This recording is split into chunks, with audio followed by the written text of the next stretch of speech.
सहनाववतु सहनौ भुनक्तु सह वीर्यं करवावहै तेजस्विनावधीतमस्तु मा विद्विषावहै। ओम शांति शांति शांति।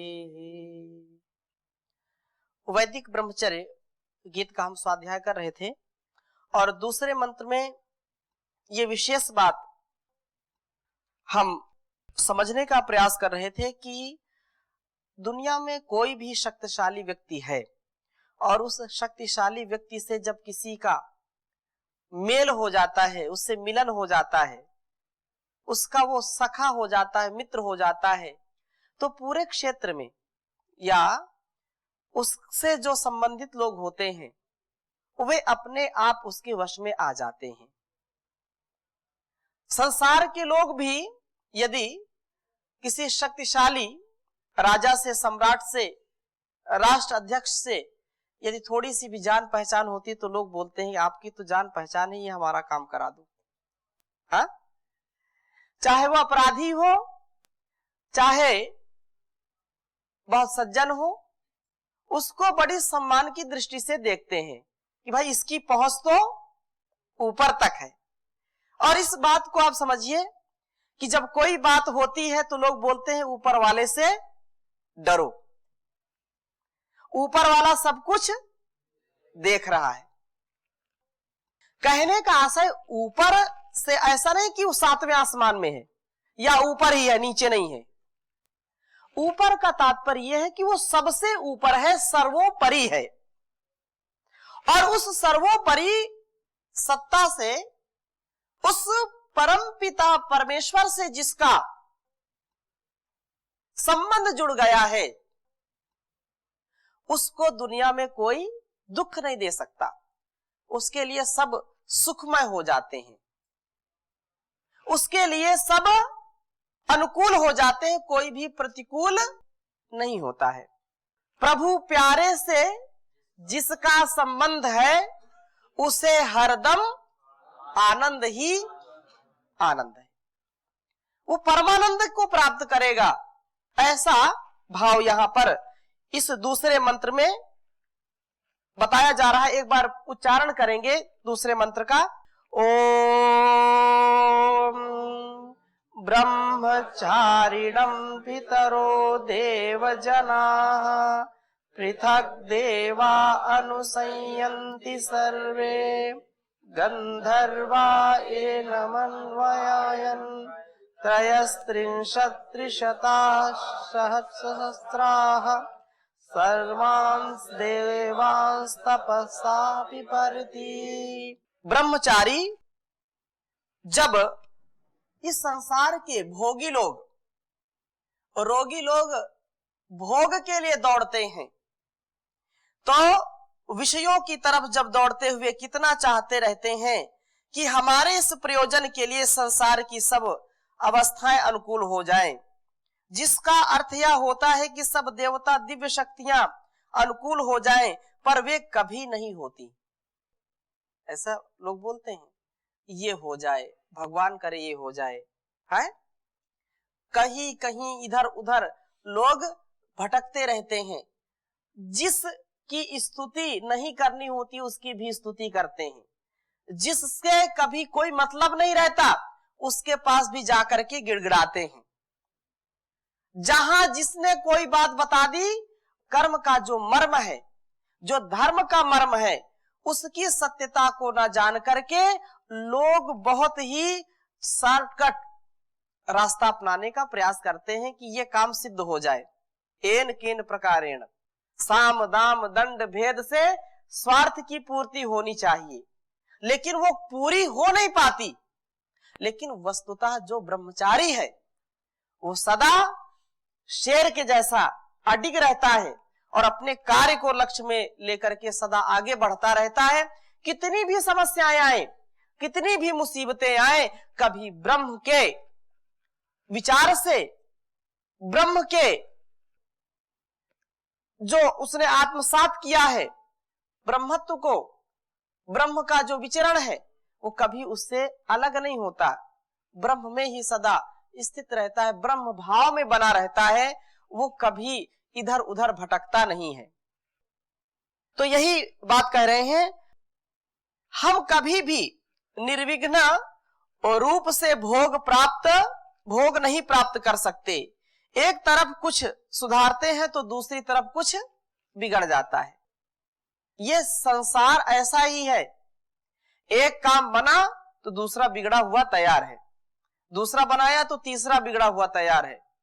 ये संसार ऐसा चलता है जैसे एक कच्चा घर होता है या मरुस्थल होता है, वहां टीले बनते रहते, बिगड़ते रहते हैं।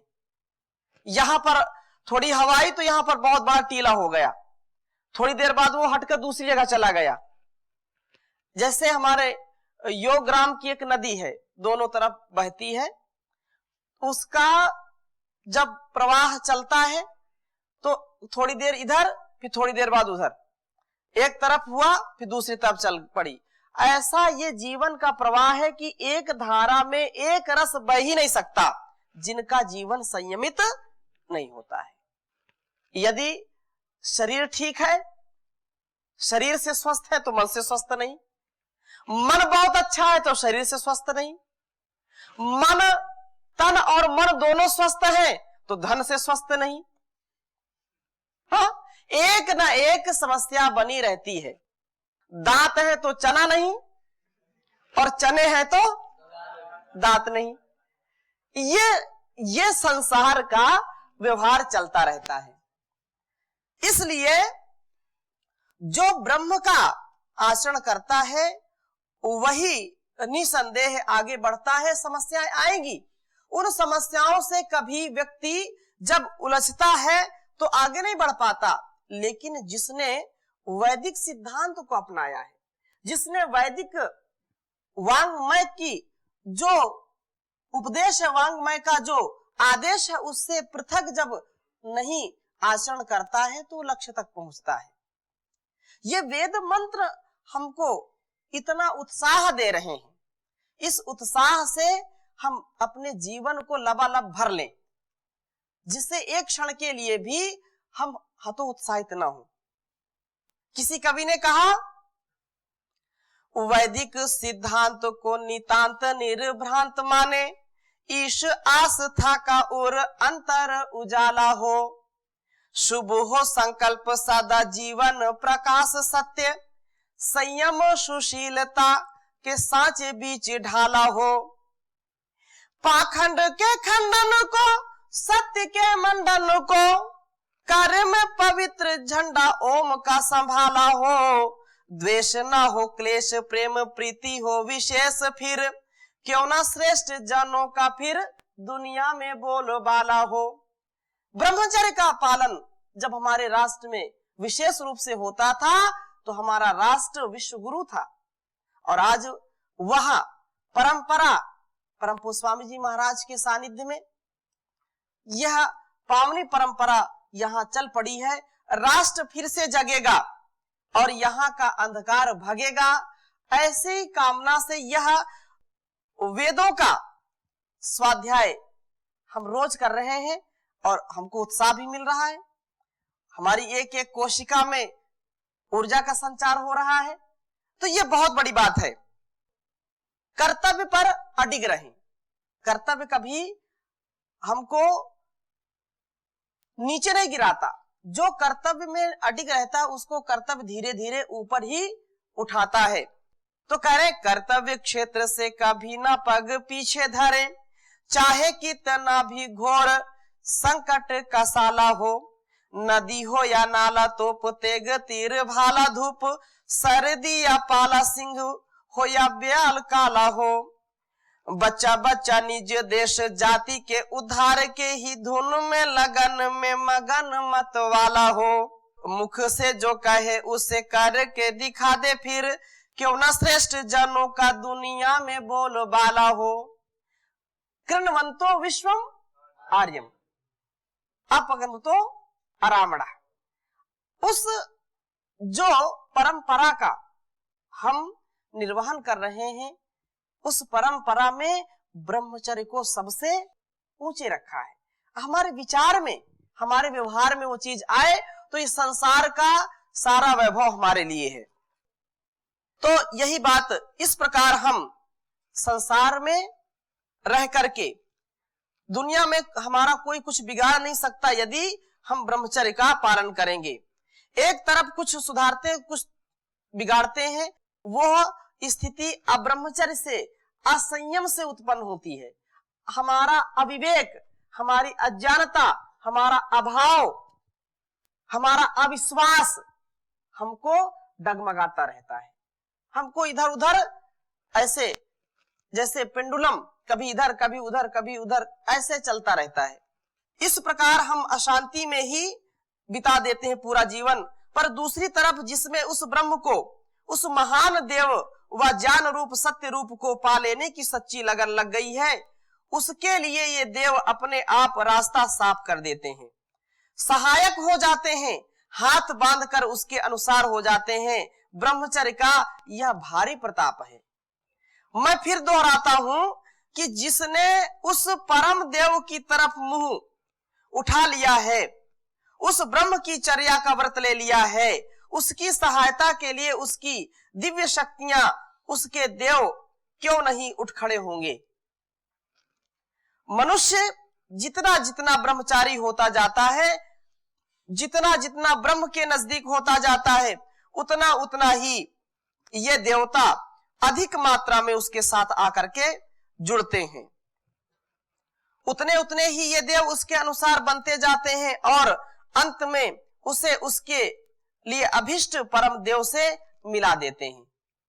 ये शक्तियां अपने आप उसी का रक्षण, उसी का संरक्षण करने लगती हैं। जैसा मैंने उदाहरण दिया कि आप यहाँ छोटी छोटी जो हमारी दिनचर्या है, छोटी छोटी जो हमारे शरीर को सहन शक्ति से जो है परिपूर्ण करती हैं, तप से परिपूर्ण करती हैं, छोटी सी आदत से यदि हम अपने जीवन की शुरुआत करते हैं तो वो छोटी सी आदत हमारे जीवन का अभिन्न अंग बन जाती है और उससे हमारा स्वभाव बदल जाता है, उससे हमारा सामर्थ्य बढ़ जाता है।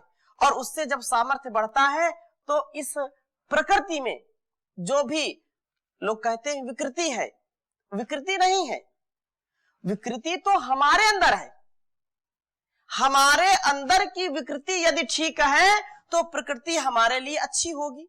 भाई किसी को यदि ठंड ज्यादा लगती है तो उसके शारीरिक जो शारीरिक क्षमता है वो कम है। हाँ, हो सकता है उसको वात व्याधि हो तो अधिक ठंड लगेगी। किसी को धूप ज्यादा लगती है तो किसी को धूप ज्यादा नहीं लगती है। एक ही चीज में किसी को अच्छा लग सकता है, किसी को बुरा लग सकता है, वो हमारे अंदर कमी है। रसगुल्ला तो सबको अच्छा लगता है कि नहीं? लेकिन यदि किसी को बुखार आ रहा है और उसको आप रसगुल्ले खिलाओ, उसको अच्छा लगेगा क्या? तो विकृति उसके अंदर है कि रसगुल्ले के अंदर है? ऐसे ही इस संसार में जो चीजें हैं, जो चीजें हमारे अंदर विकार उत्पन्न करती हैं, उनको हम ना ग्रहण करें। जो हमारे अंदर संस्कार, हमारे अंदर सुविचार उत्पन्न करती हैं, उनको ग्रहण करें। संसार में चाहे सजीव हो चाहे निर्जीव हो, सदुपयोग यदि हम उसका करेंगे तो हमारे लिए हितकारी होगा, और यदि उसका दुरुपयोग करेंगे, उसका विवेक पूर्वक प्रयोग नहीं करेंगे तो वो हमारे लिए हानिकारक होगी कि नहीं होगी? इसलिए विवेक पूर्वक हम अपने जीवन को बिताएं। एक कवि ने पुष्प मैथिली शरण गुप्त एक राष्ट्र कवि हुए, आप में से कई लोग नाम जानते होंगे। बहुत बचपन में एक कविता उनकी पढ़ी थी, एक पुष्प, मैंने उसको कुछ सीखते हैं उससे हम। मैं सुमन हूं, मैं सुमन हूं, अर्थात एक पुष्प कह रहा है कि मेरी स्थिति क्या है, मेरी स्थिति क्या है, वही बात यहां पर मैं थोड़ा सा समझ पा रहा हूं। मैं सुमन हूं, व्योम के नीचे खुला आवास मेरा, ग्रीष्म वर्षा शीत का अभ्यास मेरा। इसको अपने ब्रह्मचर्य से जोड़ लीजिए। मैं ब्रह्मचारी हूं और ब्रह्मचारी कैसा होना चाहिए, इस कविता के माध्यम से समझने का प्रयास करें। व्योम के नीचे खुला आवास मेरा, ग्रीष्म वर्षा शीत का अभ्यास मेरा, झेलता हूं मार मारुत की निरंतर। जैसे अभी यहां पर आया कि एक इधर ठीक करते हैं तो इधर गड़बड़ हो जाता है, इधर गड़बड़ होता है तो इधर ठीक हो जाता है। जैसे रेत के टीले लगते हैं, कहीं हटते हैं कहीं लगते हैं, ऐसे ही जब हवा चलती है तो पुष्प इधर से इधर चला जाता है, इधर से हवा चलती इधर आता है, कभी उसकी पंखुड़ी टूटती है, कभी कुछ ऐसा होता है। तो झेलता हूं मार मारुत की निरंतर, थपाड़े लगते रहते हैं, वायु के थपाड़े लगते रहते हैं, तो झेलता हूं मार मारुत की निरंतर, फिर भी खेलता हूं जिंदगी का खेल हंसकर। मैं कभी मुरझाता नहीं हूं, मैं कभी सुस्त नहीं पड़ता। ठीक है, ये संसार में बहुत परेशानी होगी, बहुत कष्ट आएंगे, लेकिन जो ब्रह्मचारी है उन कष्टों को सहेगा, ग्रीष्म वर्षा शीत को सहेगा, अनेक कष्टों को सहेगा, मार को झेलेगा, लेकिन कभी हताश निराश नहीं होगा। पुष्प के समान उसका चेहरा हमेशा खिला रहता है, प्रसन्न चित्त रहता है। और ये समझो यदि किसी ने ब्रह्मचारी होकर के और मुंह लटका लिया तो समझो मामला गड़बड़। तो ब्रह्मचारी के मुखमंडल पर कभी हताशा निराशा नहीं आनी चाहिए, हमेशा मुस्कुराते रहिए। जैसे पुष्प कह रहा है कि झेलता हूं मार मारुत की निरंतर, खेलता हूं यूं जिंदगी का खेल हंसकर। और आगे बात क्या कह रहा है, राह पर बिछना की चढ़ना देवता पर, मेरा कोई मान करे या अपमान करे, ब्रह्मचारी को मान अपमान से थोड़ा सा अलग ही रहना चाहिए। या छोटी सी बात कह दो, मुझको ऐसा कह दिया, कैसे कह दिया, मैं तो ऐसा नहीं हूं, अब उसी को लेके बैठ गए। अगर छोटी छोटी बातों में कि मुझको पूछा क्यों नहीं, आचार्य जी मेरा नाम क्यों नहीं लिया, उसका नाम ले लिया, उसकी बड़ाई कर दी और मेरी बड़ाई क्यों नहीं की, मुझको डांटा क्यों, ये छोटी छोटी बातें हमको न्यून बनाती हैं।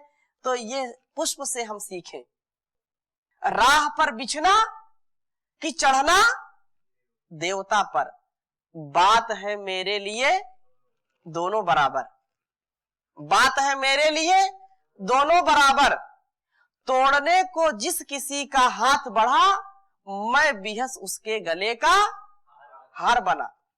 जिसने मुझको अपनाने की कोशिश की है, मुझको अपनाना चाहा, मैं उसको बहुत ही प्रसन्नता के साथ उसके गले का हार बनना स्वीकार किया। तो परमात्मा की ओर जो जाएगा, इस संसार के लोग भी उसी की ओर आएंगे, उसी की ओर आएंगे। और ऐसी मित्रता होती है। पुष्प कहता है, रूप का श्रृंगार यदि मैंने किया है, यदि किसी ने मुझको बड़े प्रेम से लगाव से अपने रूप के श्रृंगार में लगाया है, यदि हार बनाया है या मस्तक पर सजाया है, गजरा लगाया है या कोट पर लगाया है, तो क्या कह रहा है, रूप का श्रृंगार यदि मैंने किया है, साथ शव का भी हमेशा ही दिया है, अंतिम समय तक उसके शव के साथ भी मैं जाता हूं।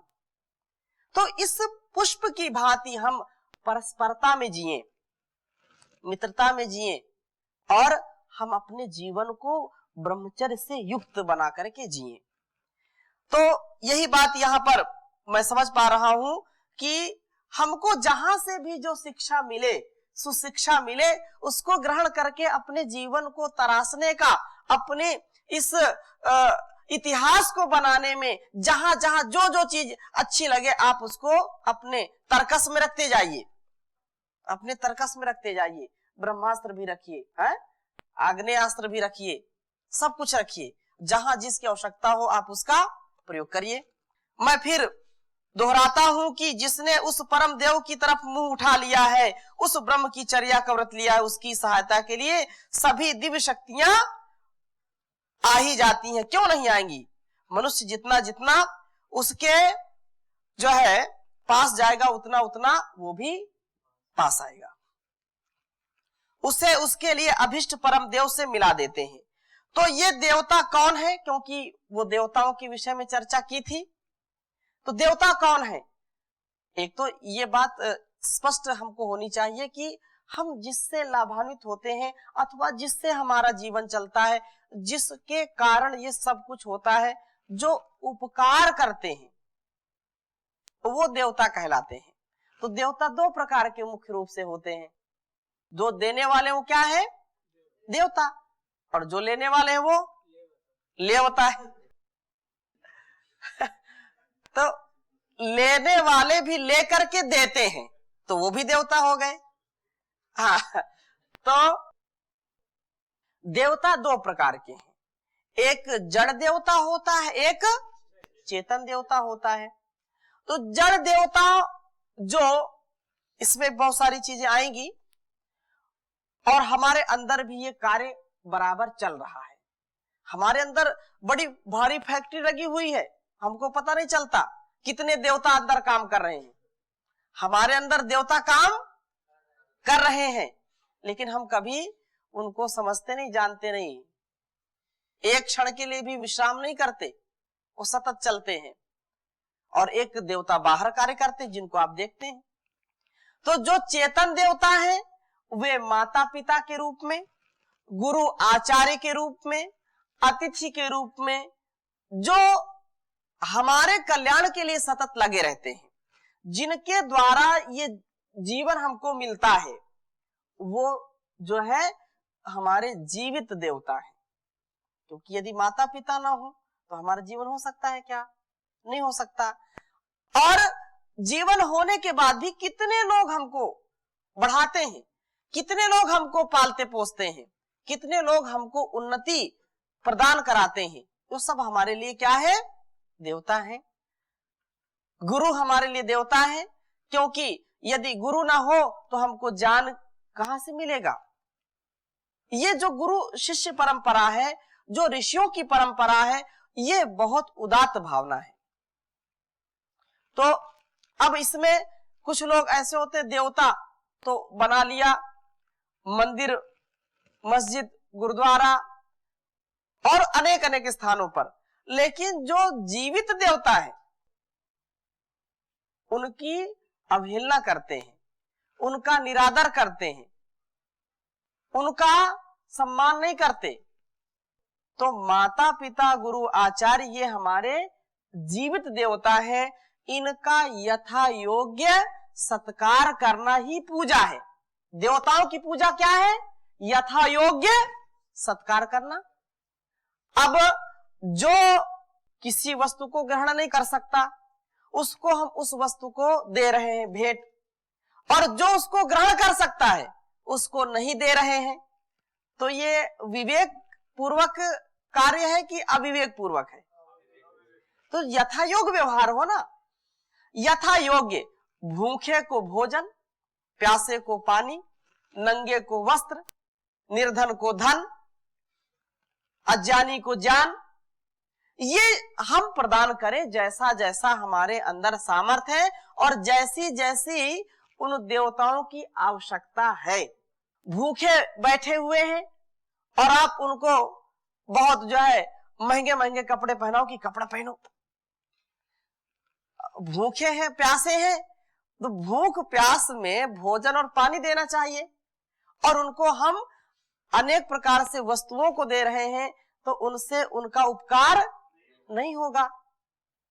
अब वो भूखे भी नहीं है, लेकिन उनको कोई रोग सता रहा है, तो रोगी है तो उसको अच्छे अच्छे आप व्यंजन दो और उसका इलाज मत कराओ, तो ये भी अविवेक पूर्वक कार्य है कि नहीं। तो औषधि से हर प्रकार से कुल मिलाकर के बात यह है कि जो जीवित देवता हैं उनकी हम सेवा शुश्रूषा करें।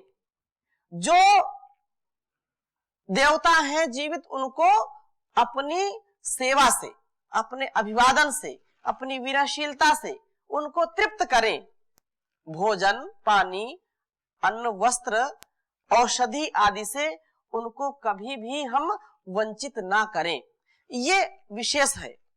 और जो जड़ देवता है, जड़ देवता की कैसे सेवा करें, तो जड़ देवताओं के विषय में भी ये बात आती है कि जड़ जैसे ये पंच महाभूत हैं, ये भी क्या है, देवता है। देवता क्यों, जल देवता है, वायु देवता है, अग्नि देवता है। यदि अग्नि ना हो, जल ना हो, वायु ना हो तो हमारा जीवन चलेगा क्या, नहीं चलेगा। यदि ये पृथ्वी ना हो, आकाश ना हो तो जीवन चलेगा क्या, नहीं चलेगा। इसलिए इन देवताओं का ठीक ठीक स्वरूप समझ करके इनके अनुकूल, अर्थात हम ऐसा कोई भी कार्य ना करें जिससे असंतुलन बढ़े, अश्रद्धा बढ़े, अविश्वास बढ़े, अज्ञान बढ़े। हम सदा ऐसे कार्य करते रहें जिससे इनका विपरीत, अर्थात ज्ञान बढ़े, श्रद्धा बढ़े, विवेक बढ़े, विश्वास बढ़े। वो कब आएगा, जब हम ब्रह्मचर्य पूर्वक इस जीवन को जिएंगे। तो कह रहे हैं कि ये देवता कौन कौन से हैं, कहां और कितने हैं। तो कह रहे हैं वेद बेशक कहता है कि पितर देव जन ब्रह्मचारी के पीछे चलते हैं। सब देव जुदा जुदा ब्रह्मचारी के अनुयायी होते हैं। जुदा जुदा मतलब अलग अलग, भिन्न भिन्न, पृथक देवा आया ना, पृथक देवा, तो अलग अलग। गंधर्व इसका अनुसरण करते हैं। ये 30, 300, 6000 देव हैं जिन्हें ब्रह्मचारी अपनी तपस्या से संतुष्ट करता है। पर ये पितर और गंधर्व आदि देव कहां हैं, तो ये कह रहे हैं हमारे अंदर ही है। जैसे हमारे अंदर का जो देवत्व है, वो जब ये कार्य नहीं करेंगे तो देवत्व नहीं आ सकता। भाई अंदर हृदय काम कर रहा है, हृदय अपना काम करना बंद कर दे तो आप उठ करके चल सकते हो क्या? आप किसी को कोई वस्तु दे सकते हो क्या? आप बोल सकते हो क्या? तो ये जो धमनियां हैं, हमारे जो रक्त वाहिनियां हैं, ये सब देवता के कार्य के रूप में है। इसकी चर्चा हम आगे और विस्तृत रूप से करेंगे। अभी यहीं पर विराम दे रहे हैं। ओम शांति शांति शांति।